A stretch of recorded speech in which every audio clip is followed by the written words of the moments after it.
জগন্নাথ দেবের অপরূপ লীলার সঙ্গে ওতপ্রোতভাবে জড়িয়ে আছে আলারনাথ।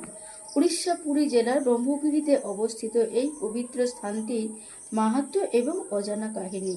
রথযাত্রার 15 দিন আগে সানযাত্রার পর জগন্নাথ দেবের জ্বর আসে। এই সময় তিনি অনবসর লোকচক্ষুর অন্তরালে থাকেন এবং পুরীর মূল মন্দিরে তাকে দর্শন করা যায় না। ভক্তদের বিশ্বাস এই 15 দিন তিনি তার ভক্তদের আশীর্বাদ করতে আলারনাথ রূপ ধারণ করেন, ব্রহ্মগিরিতে অবস্থান করেন।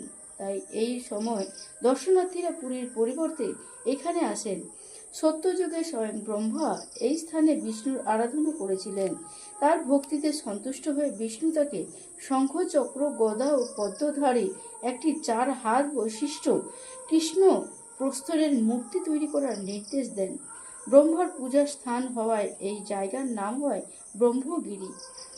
এই মন্দিরের সঙ্গে মহাপ্রভুর এক গভীর যোগ রয়েছে। পুরীতে অনবসর কালে জগন্নাথ দর্শন করতে না পেরে বিরহ কাতর শ্রীচৈতন্য এখানে ছুটে আসতেন।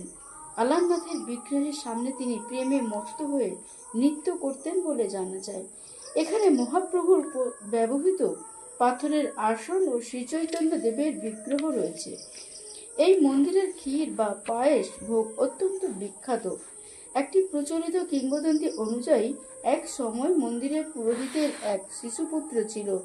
পুরোহিত একদিন বাইরে গেলে ওই বালকটি ভগবানের কাছে ভোগ নিবেদন করে, কিন্তু পাথরের বিগ্রহ তা গ্রহণ না করায় বালকটি কাঁদতে শুরু করে।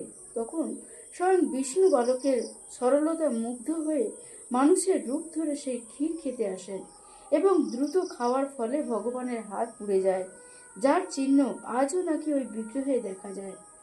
এই পবিত্র স্থানটি পুরী থেকে প্রায় 24-25 কিলোমিটার দূরে অবস্থিত।